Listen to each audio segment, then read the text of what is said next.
Well, hello. Welcome back. It's Sarah from Roadworthy. I have with me Harry the foster greyhound. So, if you see my hands moving down here, that's what it is. So what has been going on this week? Well, we had a hike this past weekend on Saturday, and it was a hike through the Mountaineers Club. So, I had committed to this group hike, and it also happened to be like the first 70-degree day, so everybody was out hiking. And this is a trail that's not far from Seattle and right off I-90. So it was packed. I think the only time I've experienced anything like it was hiking on Cinque Terre. It was just a line of people up and back. It was crazy. I'll insert a picture. The hike was up to Rattlesnake Ledge. And I'll insert a picture from the ledge because I thought for sure someone was gonna fall off this cliff. I don't think anybody did, but seriously, it was ridiculous. So that was that. And then Tuesday was peak cherry blossom bloom on the University of Washington campus. I have never been to see the cherry blossoms on the university campus. And so I went with a girlfriend. We were there at 9:30 in the morning, 9:30. And I'll insert some footage of the quad, of how packed it was.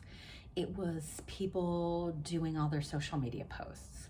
It was people painting, people taking portraits of their dogs. I mean, it was all over it was crazy. But it was stunning. It was beautiful. So I'll insert some pictures of that because that was amazing.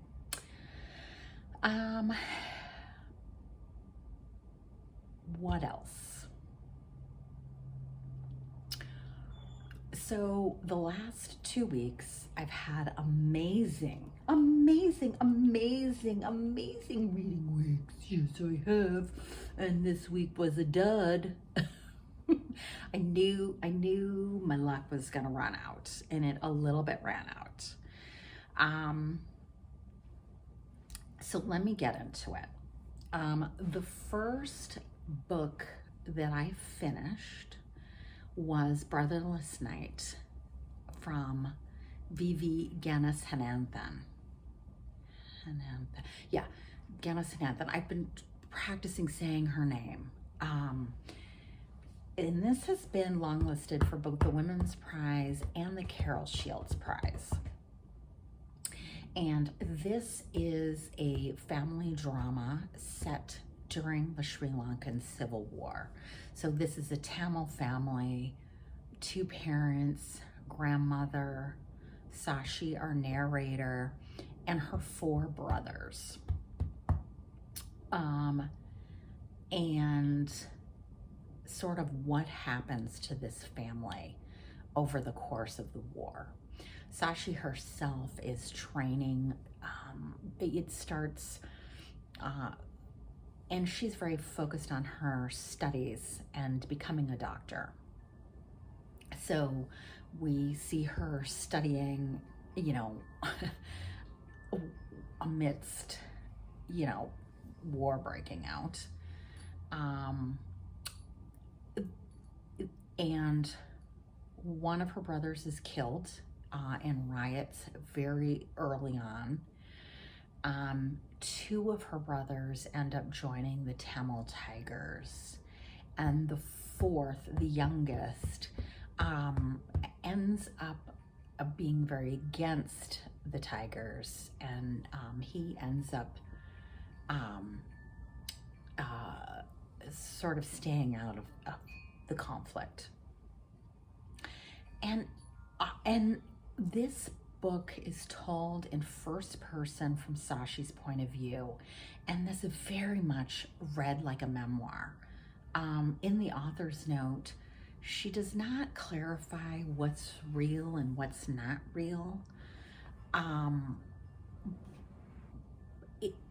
It's very, the writing style, it's very factual, like a bomb dropped. But then the flowery language, I don't even want to call it flowery language, but it is emotionally impactful. The language that she uses to describe her emotional feelings towards the events. So the events are told in this very dry style, but then her descriptions of the impact is where her writing really shines. And interestingly, the author is the host of a podcast, a Lit Hub podcast, Fiction Nonfiction, which is about the intersection of literature and the news. And so this book falls right in there. It's chronological, so you're following the war, and following, her life. The other thing I really appreciated about this book is oftentimes I feel like when you read books like this, it's these are the good guys, those are the bad guys. And as a Tamil, I was expecting this to be a little pro-Tamil Tiger. And I was interested in that because I know the Tigers were considered a terrorist organization by the United States government. And so I was sort of curious. I guess I should say I was a little suspicious how fair that is. So what I would say is she's not pro-Tamil Tiger. She's not pro-Sri Lankan government. And she's critical of the Indian government. She's critical of the UN. Gandhi takes some hits here. So everybody, nobody comes out looking good. But also, she gets into, nobody's painted with one brush. So, she describes some atrocities committed by Indian soldiers. But then she also will talk about Indian soldiers who were, trying to prevent some of these things from occurring. Or, again, even in the Tamil Tigers themselves, you had those who were committing atrocities, and those who were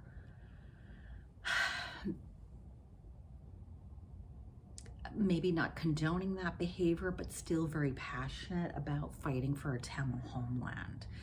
So, again, portraying just some of the complexity and portraying her complexity, her feelings about, again, having a lot of issues with the Tamil Tigers, and two of her brothers being members. And she does kind of find out that one of her brothers was involved in committing atrocities, but he's still her brother, and her really trying to wrestle with those feelings of loving someone who does horrible things. So, I thought that this book was really interesting and really well done, and I really appreciated the complexity or how she portrayed the Civil War, and really portrays the nuances of what was going on the ground, and really how just everyday people were caught in the middle and were the ones suffering. So that was, I enjoyed that book way more than I was expecting.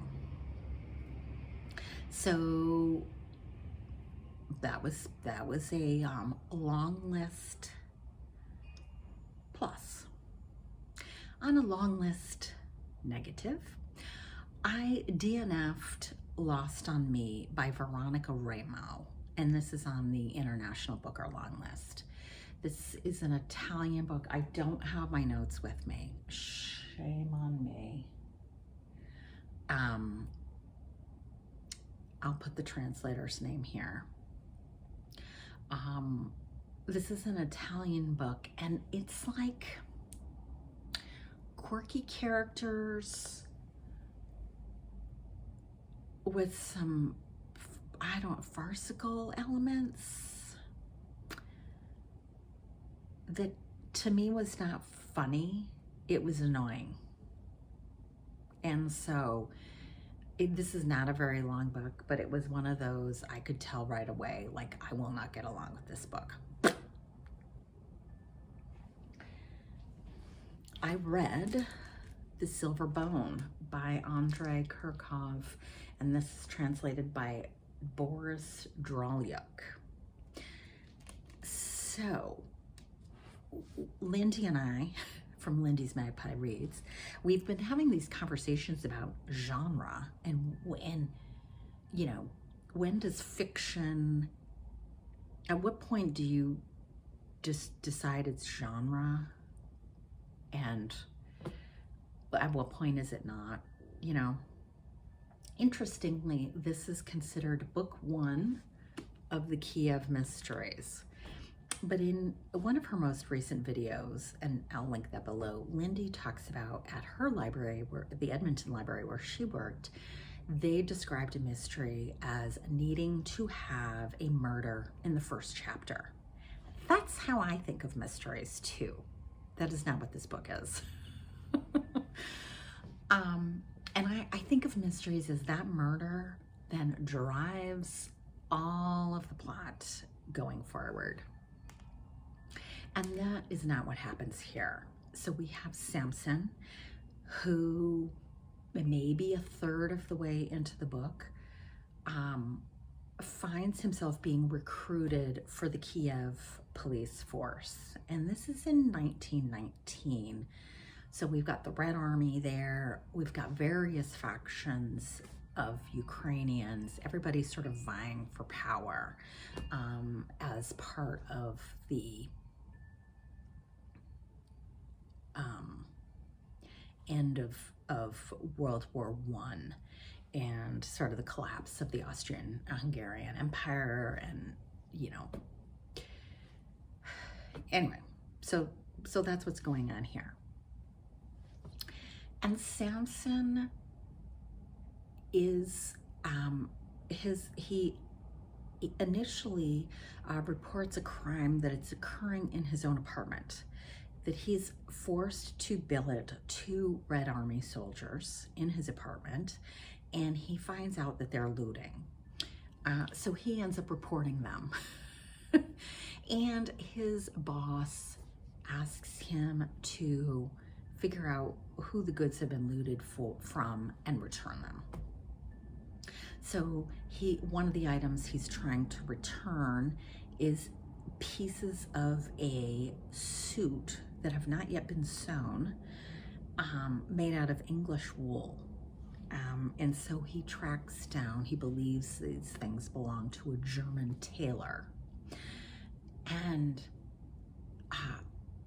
in an attempt, when he's trying to return these goods to the German tailor and his colleague who's with him are both shot and killed. And that happens probably 2/3 of the way through the book. So that's when our murder occurs.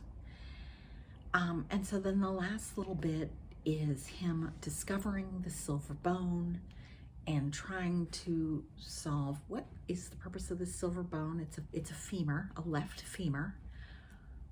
And who's the suit for? Who murdered the tailor? I gave this book 2 stars, and I should have DNF'd this book. But I kept thinking, but it's on the Booker International list. Like, some redeeming value is coming to this book. And no, there's the solution to the mystery is not very interesting. You know, I liked Samson as a character, and I liked some of his colleagues and stuff, but like, there was nothing particularly special. And so I had to like remind myself that just because it's a long-listed book and somebody liked it doesn't mean I have to like it. It doesn't have to mean that I think it's good.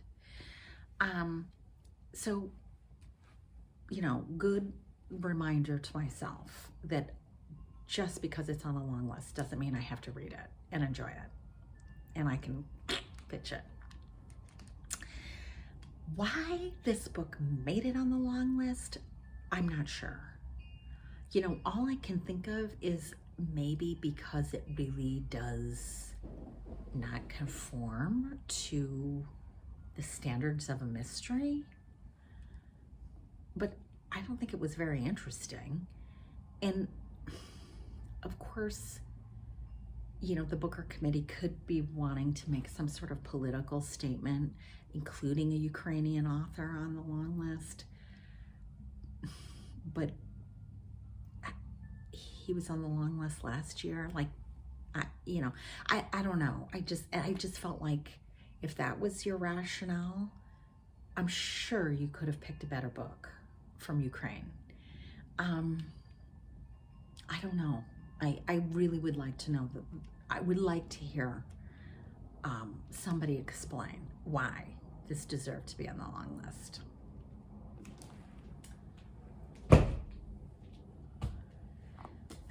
I just started reading Crooked Plow, also on the long list, so we'll see. What else did I read? At Swim, Two Boys by Jamie O'Neill. This book has been on my shelf for literally like 20 years. I think this was published in 2001. And I remember buying it, yes, 2001. And I remember buying it when it came out in paperback. This is considered sort of a modern Irish masterpiece that took Jamie O'Neill more than 10 years to write. This is about two boys, Doyler and Jim, who I think at the start of the book, they're like 13, 14, something like that. And Doyler is going to teach Jim to swim, and they're going to swim out to this rock in the bay, and plant an Irish flag and swim back on Easter weekend 1916, which, if that's not ringing a bell, that is when the Easter uprising happens. And so the two of them end up having a homosexual relationship. Now, I'm like really struggling with what to say about this book, because Jamie O'Neill, there's everything in this book. You have colonialism, you have the role of women, you have the church and religion, class, poverty. You know, you have all the topics that you would think would be in Irish literature. They're all here. But I felt like I was really struggling to sometimes make sense of that or understand, or things were just going past me, because this book is a very, very heavily infused with Irish patois dialect. I don't know what the right word is. So much so that there would be conversations between two characters in here, and I would be like, I don't know what they said to each other. I don't know, because I don't know the slang. I don't know the language that they're using. You know, this is almost like, you know, when you watch those movies on, you know, with, you know, really strong Irish or Scottish, or, you know, Trainspotting is the most, the famous example I can think of, where they actually had to provide subtitles for one of the characters.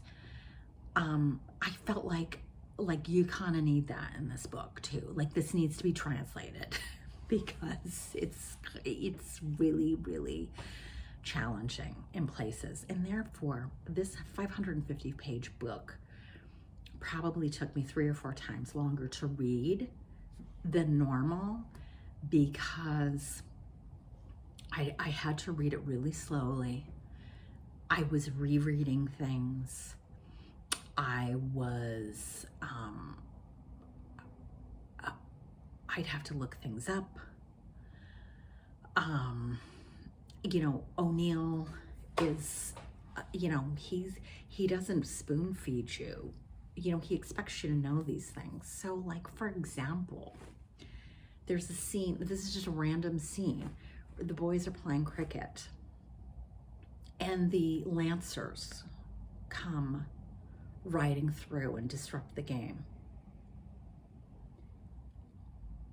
And there's no commentary about that. Like, so I'm having to look up, like, who are the Lancers? You know, like, what, you know, to try and understand what is the significance of that scene. Because O'Neill doesn't give you any of that context. So if you really don't know a lot of the history around the Easter Uprising, this is going to be very slow going. But there are very funny things in here. One of the things that I thought was really fascinating was a lot of the Doyler and Jim's relationship. You know, Jim is very sort of naive and innocent, and he's just sort of recognizing his sexuality, whereas Doyler is much more streetwise and also sexually experienced. So it was interesting to see that dynamic play out. And then they also interact with an older guy, Anthony McMurrow, who's like the landed gentry in town. He was living in England and got caught for indecent behavior. I forget what the crime was. And he was in prison for 2 years in England. And so he's returning to Ireland to sort of leave that scandal behind. And it was interesting to see his shame, but yet wanting to throw his homosexuality in people's faces. You know, it was just interesting to see where Jim Doyler and McM, as Jim calls him, you know, where they are in their acceptance of their own sexuality or an exploration of their own sexuality. That was really interesting in here. And yeah, so lots of interesting things in here, and I think I definitely would have gotten a lot more out of this book had it been part of a group read, for sure. Or if I read it again.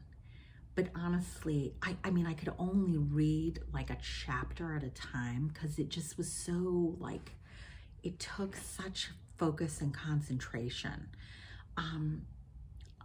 So again, there are definitely merits to this book, but it's not an easy breezy read.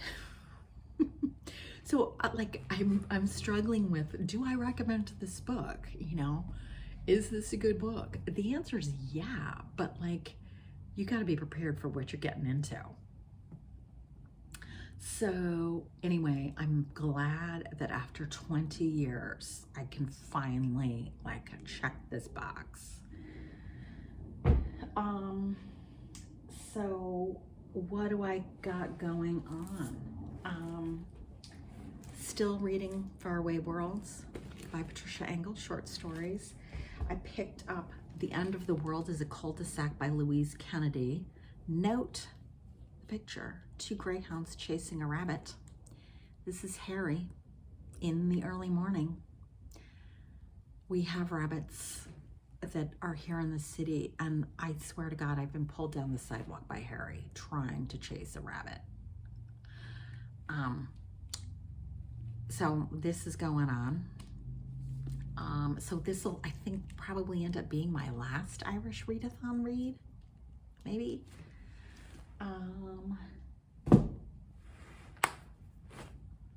And yeah, and the Crooked Plow I got going. I just started. So that's what I got going this week. So I'm hoping that my week goes better this coming week. That's it. So I hope you all are reading something good. If you discover something on the Carol Shields list or the Women's Prize list or the International Booker list that you feel I need to get to, please let me know. I think the Dralyuk Prize long list just got announced. Like I gotta do my looking into prize long lists because I feel like there have been more that have come out that I just like haven't noticed yet.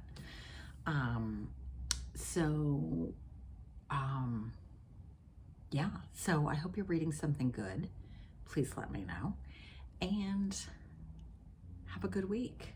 And I will catch up with you later. All right, see ya.